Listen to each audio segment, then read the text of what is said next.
Halo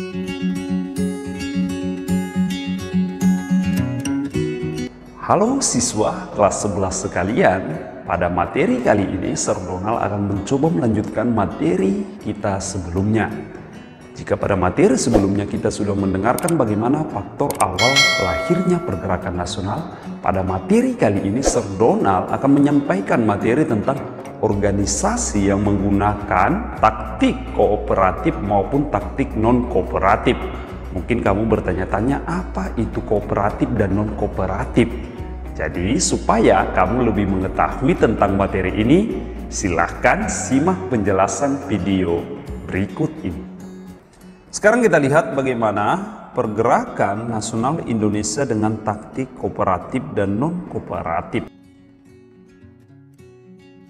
Yang pertama kita lihat adalah gerakan pemuda kedaerahan dan keagamaan. Yang pertama kita lihat dulu gerakan pemuda kedaerahan. Para pemuda yang kecewa dengan Kongres Budi Utomo pertama, di mana mereka membentuk organisasi baru sehingga Budi Utomo itu dibubarkan, yaitu organisasi itu disebut dengan organisasi Trikoro Darmo. Tentu berdirinya Trikoro Darmo mengilhami berdirinya organisasi kedaerahan lainnya seperti Jong Sumatran Bon, Jong Minahasa, Jong Celebes, Jong Ambon, Jong Batak Bon, dan yang lain-lain. Akhirnya pada Kongres Trikoro Darmo pada tahun 1918 di Solo, maka Trikoro Darmo diubah menjadi Jongjapa. Ingat, ada perubahan nama ketika kongres yang dilakukan di Solo dari yang sebelumnya Trikoro Darmo menjadi Jongjapa.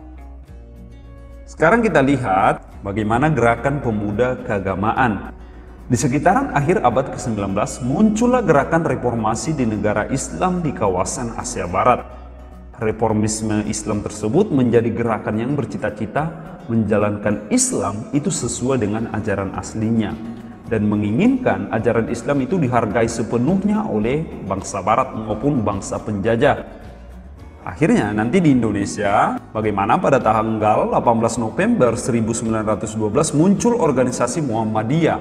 Mungkin nama Muhammadiyah bukan nama yang asing bagi kehidupan kita sehari-hari di Indonesia, yang didirikan oleh Kiai Haji Ahmad Dahlan, nama yang sangat terkenal. Organisasi lain yang muncul adalah Persatuan Pemuda Kristen dan Persatuan Pemuda Katolik. Artinya muncullah organisasi-organisasi yang mengatasnamakan agama di Indonesia. Tapi ini semua adalah demi kepentingan kemerdekaan bangsa kita. Artinya tidak ada pembedaan, tidak ada rasisme, tapi ini murni untuk kemerdekaan bangsa kita. Sekarang kita lihat pergerakan nasional Indonesia yang radikal dengan menggunakan taktik non-kooperatif. Tentu kita bertanya, Sir, apa itu pergerakan dengan taktik non-kooperatif maupun radikal? Jadi, pergerakan dengan taktik non-kooperatif maupun radikal itu adalah perjuangan yang amat keras dengan menuntut perubahan dengan taktik tidak bekerja sama terhadap penjajah kolonial Belanda. Ingat, tidak bekerja sama dengan penjajah kolonial Hindia Belanda. Jadi kita lebih memilih jalan kita sendiri tanpa harus bekerja sama dengan diiming-imingi janji oleh Belanda. Sekarang kita lihat organisasi yang menggunakan taktik non-kooperatif. Yang pertama adalah Perhimpunan Indonesia. Sebelum bernama Perhimpunan Indonesia, nama organisasi ini adalah Indische Vereniging. Indische Vereniging sendiri adalah organisasi mahasiswa yang ada di Belanda yang dibentuk oleh Sultan Kasayangan dan Raden Mas Noto Suroto. Ini merupakan organisasi pertama yang memperkenalkan istilah Indonesia. Ingat, yang memperkenalkan istilah Indonesia. Tujuan daripada Perhimpunan Indonesia itu dirumuskan dengan tegas bahwa tujuannya adalah untuk Indonesia merdeka. Yang kedua adalah ada yang saya sebutkan tadi dalam pembahasan Syarikat Islam juga di materi sebelumnya, Partai Komunis Indonesia. Mungkin mendengar kata PKI ini merupakan sesuatu yang terlarang di negara kita, tapi kita perlu juga mengetahui sejarah adanya PKI ini ada di negara kita, karena inilah sebuah pembelajaran penting bagi bangsa kita. Komunis itu dibawa oleh Sneevliet, yaitu orang Belanda yang datang ke Indonesia, dibawa dengan nama awalnya dia mendirikan yang namanya ISDV. Awal-awal Sneflit ini bekerja sebagai jurnalis di harian majalah. Akhirnya nanti dia merekrut tokoh-tokoh Indonesia, di mana pertama-tama dia merekrut daripada Semaun dan Darsono. Nanti disusul oleh Ali Bin, tokoh-tokoh PKI yang sangat terkenal. Nantinya Semaun dan Darsono ini dibuat untuk menyusup ke dalam tubuh Sarekat Islam yang saat itu sedang berkembang dengan pesat. Tapi nantinya tentu ada perpecahan seperti yang sudah kita pahami dalam Sarekat Islam. Akhirnya juga nanti perlawanan yang diberikan Partai Komunis Indonesia terhadap penjajah itu juga sangat keras. Sehingga Belanda melakukan taktik dengan menangkap tokoh-tokoh daripada PKI itu sendiri. Artinya pada zaman dahulu semua, baik itu idealisme yang berbeda, golongan yang berbeda, agama yang berbeda melakukan hal untuk memerdekakan Indonesia tanpa memandang suku, agama, dan ras masing-masing. Dalam PKI ini catatan sendiri, salah satu peristiwa yang sebenarnya menjadi catatan hitam bagi PKI adalah peristiwa G30 SPKI yang terjadi pada tanggal 30 September, di mana peristiwa ini menewaskan Dewan Jenderal, sehingga semenjak saat itu Partai Komunis Indonesia dilarang berdiri ataupun dibicarakan di depan umum, menjadi partai terlarang di negara kita hingga saat ini. Itu adalah cikal bakal daripada lahirnya PKI hingga menjadi partai terlarang di negara kita. Sekarang kita lihat yang selanjutnya yang menggunakan taktik non-kooperatif adalah Partai Nasional Indonesia, yaitu PNI. Saya bisa sampaikan di sini PNI itu diidentik dengan kata Bung Karno atau Soekarno. PNI itu berdiri di Bandung pada tanggal 4 Juli 1927. Pendirinya adalah Insinyur Soekarno, Mr. Sartono dan kawan-kawannya. PNI juga merupakan lanjutan dari Algemeen Studi Club. Perlu Anda ketahui, asas dari PNI ada 3 yang sangat terkenal. Ingat, ada 3 yang sangat terkenal. Yang pertama adalah self-help, menolong diri sendiri. Artinya kita bisa menolong diri kita sendiri tanpa harus mengambil bantuan orang lain. Itu tadi taktik non-kooperatif itu sendiri. Baru yang kedua adalah non-kooperatif, tidak bekerja sama. Selain bisa menolong diri sendiri, kami tidak mau bekerja sama dengan penjajah, apalagi itu Belanda. Yang ketiga adalah marhainisme, yaitu memperjuangkan hak rakyat-rakyat kecil. Jadi inilah hal yang sangat mendasar dalam asas PNI sebagai Partai Nasional Indonesia. Soekarno daripada PNI ini merupakan singa podium yang dijuluki oleh orang-orang kepada beliau. Singa podium itu adalah penguasa panggung podium ketika berpidato. Salah satu pidato pembelaan Soekarno yang sangat terkenal adalah ketika di Bandung, yaitu dengan judul Indonesia Kelaktan atau Indonesia Menggugat, yang berisi kritikan untuk Belanda yang kapitalistik dan imperialistik. Jadi pada saat itu Soekarno dengan tegas menentang keberadaan penjajahan Belanda, sehingga nanti beliau ditangkap dan dipenjarakan di sana.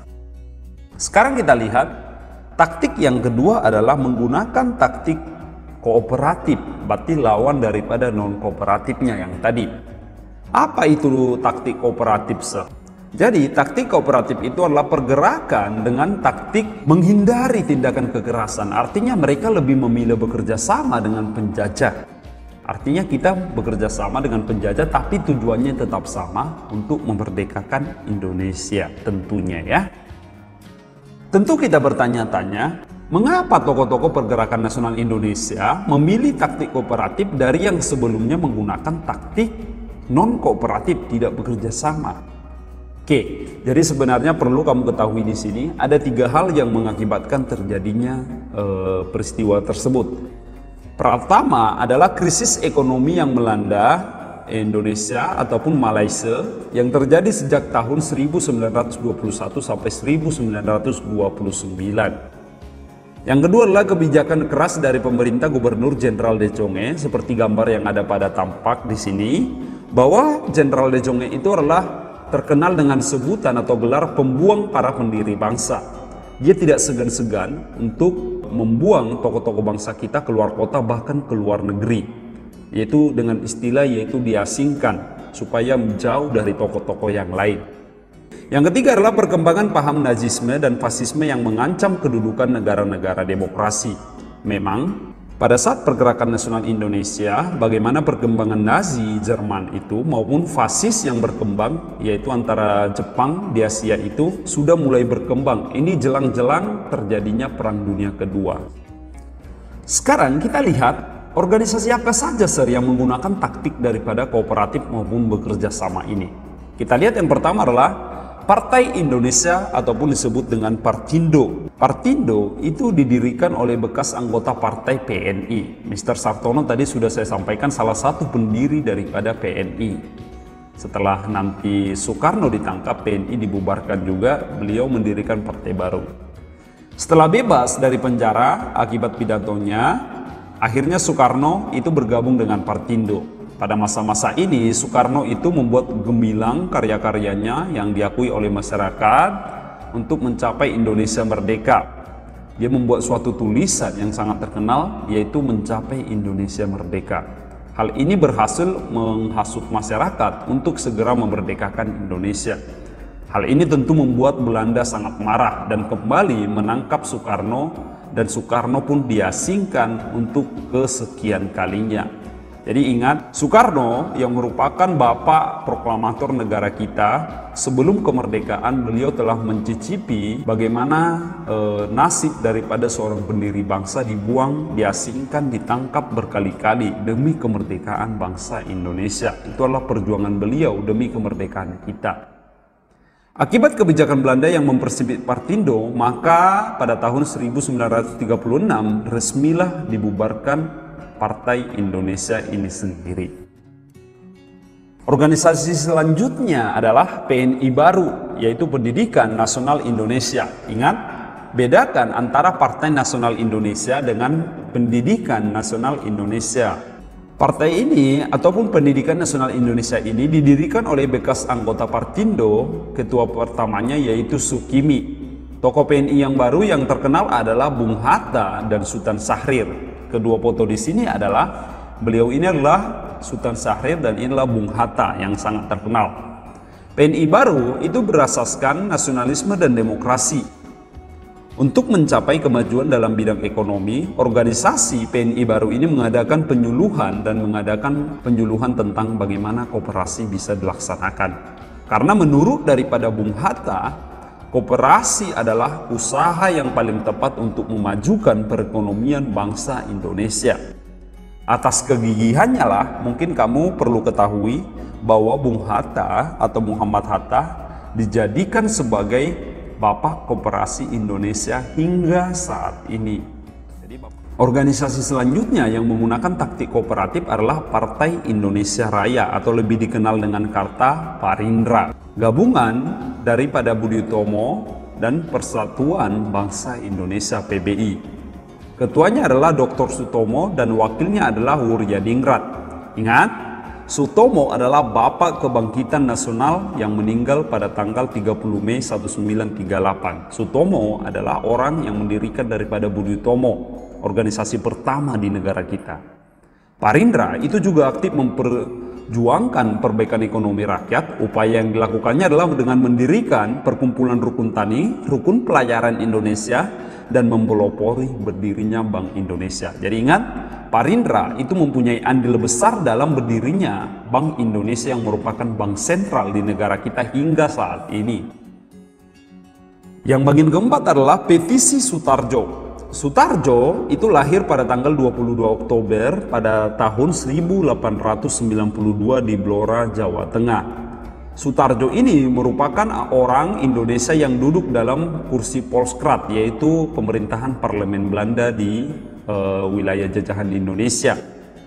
Sutarjo dengan berani membuat sebuah petisi yang disetujui hampir seluruh parlemen dengan membuat surat permintaan kepada Ratu Belanda. Petisi Sutarjo tersebut berisikan hal yaitu permintaan kepada pemerintah kolonial agar diselenggarakan musyawarah antara wakil-wakil Indonesia dengan wakil Belanda untuk merencanakan perubahan dalam waktu 10 tahun yang akan datang, yaitu pemberian status ekonom kepada rakyat Indonesia.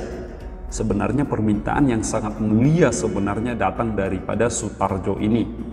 Tapi pada kenyataannya petisi ini ditolak dengan tegas oleh Ratu Belanda dengan alasan bahwa Indonesia terlalu muda dan belum matang untuk memikul tanggung jawab dan memerintah sendiri. Dalam artian, menurut Belanda atau menurut Ratu Belanda, kita belum sanggup untuk memerdekakan negara kita sendiri. Organisasi yang menggunakan taktik kooperatif selanjutnya atau yang terakhir adalah GAPI atau Gabungan Politik Indonesia. Didirikan pada tanggal 21 Mei 1939 oleh Muhammad Tamrin. Organisasi yang ikut bergabung di dalamnya adalah Parindra, Pasundan, Persatuan Minahasa, PSII, Pesindo, dan PNI. Bayangkan merupakan gabungan dari banyak partai. Didirikannya GAPI ini dilatar belakangi ditolaknya petisi Sutarjo tadi. Jadi bisa kita pahami bagaimana ketika petisi Sutarjo ditolak membuat tokoh-tokoh pergerakan nasional itu merasa kecewa dan mereka juga memprotes kepada Belanda yang kurang memperhatikan kondisi maupun perekonomian rakyat jajahan Indonesia. Sehingga diresmikanlah resolusi ataupun tuntutan daripada GAPI ini yang tertuang dalam dua hal. Ingat, ada dua tuntutan GAPI yang sangat terkenal. Yang pertama adalah menuntut penggantian Polskrat yang dipilih oleh rakyat. Jadi artinya kursi Dewan Perwakilan Rakyat pada zaman kolonial Belanda itu lebih baik dipilih oleh rakyat, bukan ditunjuk oleh orang Belanda. Yang kedua adalah menuntut agar kepala daerah maupun kepala-kepala departemen menjadi menteri yang bertanggung jawab kepada parlemen. Yang kedua adalah menuntut agar kepala-kepala departemen menjadi menteri yang bertanggung jawab kepada parlemen. Oke, itu adalah tuntutan yang diberikan oleh GAPI. Sehingga nanti GAPI ini menjadi salah satu organisasi yang terakhir yang menggunakan taktik kooperatif, yaitu bekerja sama dengan pemerintah kolonial Belanda. Jadi itu dia tadi penjelasan tentang organisasi pergerakan nasional yang menggunakan taktik kooperatif dan non-kooperatif. Tadi sudah saya jelaskan bahwa kooperatif itu adalah bekerja sama dengan penjajah Belanda, sedangkan non-kooperatif adalah tidak bekerja sama atau menggunakan kekerasan maupun radikalisme. Tapi itu semua bertujuan untuk mencapai Indonesia merdeka. Karena cita-cita kita pada zaman penjajahan adalah Indonesia harus merdeka. Jadi itulah yang dapat saya sampaikan untuk materi kali ini. Semoga Ananda bisa mendapatkan pelajaran-pelajaran penting mengenai pergerakan nasional Indonesia ini. Jadi sekian yang dapat saya sampaikan. Saya ucapkan terima kasih.